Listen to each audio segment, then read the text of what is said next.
안녕하세요. 어나더마인드입니다. 오늘은 은퇴하신 시니어분들의 경제활동을 위해서 취득하면 좋은 자격증 5가지를 말씀드릴까 하는데요.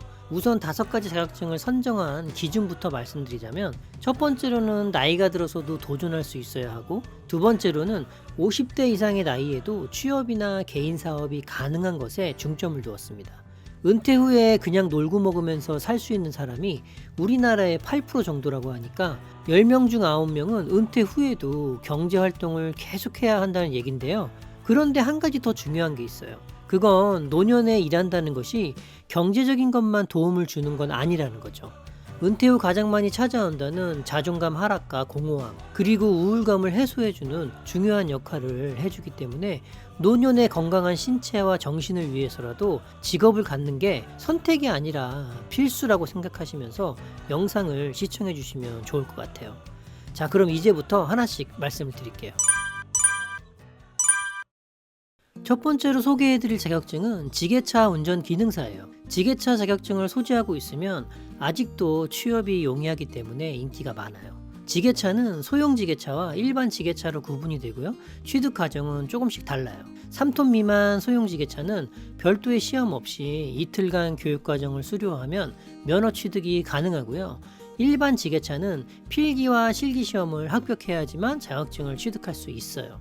필기 시험은 지게차 주행, 화물 적재, 운반 하역, 안전관리에 대한 문제가 출제되고요. 실기 시험은 정해진 시간에 정해진 코스를 주행하면서 화물 적재, 운반, 하차를 해야 합니다. 지게차 운전기능사가 취업이 가능한 곳은 각종 건설업체 현장이나 제조 물품을 상하차 처리하는 곳에서 주로 일을 하고, 경력을 어느 정도 쌓으면 개인 사업자로 전환해서 일을 하는 경우도 많아요. 3톤 이상 운전이 가능한 일반 지게차 자격증을 취득하기 위해서는 전문 교육학원에서 교육을 받아야 하는데요. 국민 내일 배움 카드를 활용해서 국비 지원을 받고 교육을 받을 수 있는 방법도 있으니까 지자체 교육센터에서 자세한 내용을 확인하셔서 시작하시면 될 것 같습니다. 두 번째로 소개해드릴 자격증은 생활지원사예요. 생활지원사란 만 65세 이상 노인에게 복지 서비스를 제공해주는 복지사죠. 현재 우리나라 정부와 지자체에서는 노인들에게 맞춤 돌봄 서비스를 실행하고 있는데요. 생활지원사를 취약계층 노인에게 파견해서 복지 서비스를 제공하는 거예요. 생활지원사는 하루에 5시간 정도 근무를 하고요. 다른 직장과 비교했을 때 근무 시간이 적기 때문에 50대 이상 시니어분들이 많이 도전하고 있는 자격증이기도 해요. 자격증 취득 방법은 한국교육평가개발원 교육과정이 생겼는데요. 교육과 자격시험을 모두 진행하고 있고요. 시험은 필기시험으로 객관식 25문제에서 70점 이상 점수를 받으면 되고요. 평균 소득은 월 120만원 수준이라고 하는데 아마도 이건 일하는 정도에 따라서 차이가 있을 것 같아요. 세 번째로 소개해드릴 자격증은 주택관리사예요. 건물을 책임지고 관리해주는 일을 하는 분들인데요. 보통 아파트 관리사무소에서 근무하시는 분들을 생각하시면 돼요. 우리나라는 아파트가 정말 많은데요. 그래서 인기가 높은 자격증 중 하나죠. 문제는 최근 자격증 시험이 상대평가로 바뀌면서 이전보다 조금 더 어려워졌다는 건데, 그럼에도 불구하고 주택관리사 자격증 응시자들이 매년 늘어나고 있는 추세예요. 임대주택이나 아파트에는 주택관리사가 의무적으로 배치돼야 하고, 아파트는 계속 늘어나고, 관리사에 연령 제한이 없다는 것이 인기의 원인으로 보여져요.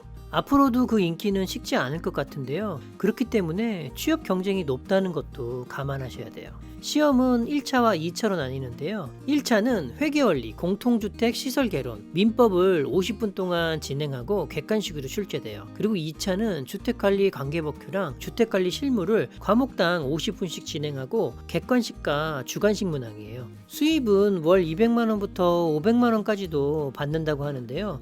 수익의 차이는 건물 규모와 세대수에 따라서 많은 차이가 있어요. 네 번째로 소개해드릴 자격증은 바리스타예요. 간단하게 말하자면 커피를 만드는 사람이죠. 우리나라는 커피 수요가 많은 나라 중 하나인데요. 치킨집보다 커피숍이 더 많은 것이 현실이에요. 물론 경쟁이 그만큼 심하지만 아직도 일자리가 많고 개인 창업도 비교적 간단하게 할 수 있다는 장점이 있어요.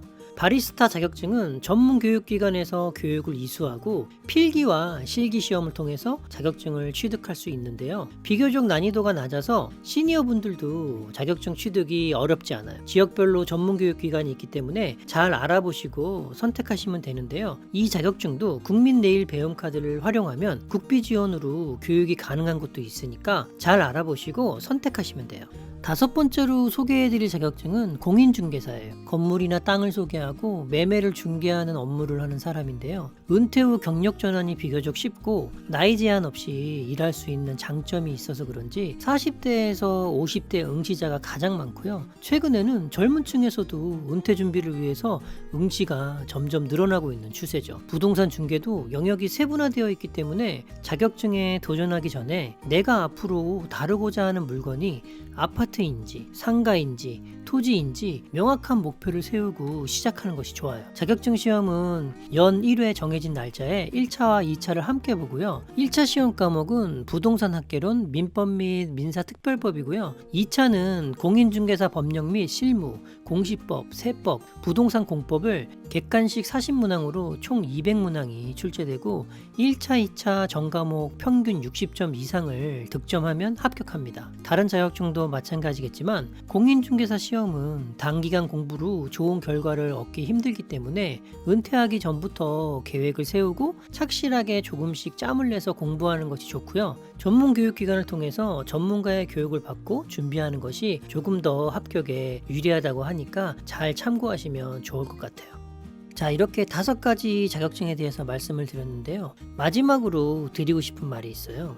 남들이 좋다고 하는 것에 혹해서 무작정 도전하지 마시고 자신에게 어울리고 자신이 잘할 수 있는 것에 도전하라는 말씀을 드리고 싶어요. 자격증을 취득했다고 해서 무조건 일할 수 있는 것이 아니잖아요. 경쟁을 해야 되기 때문에 본인과 잘 맞는 자격증인지, 그게 내가 잘 할 수 있는 영역인지 그런 것들을 깊이 고민하시고 도전해야지만 치열한 경쟁에서 이길 수 있다는 말씀을 꼭 드리고 싶어요. 자격증 취득과 취업까지 성공하길 바라면서 영상 마치겠습니다. 시청해주셔서 감사합니다.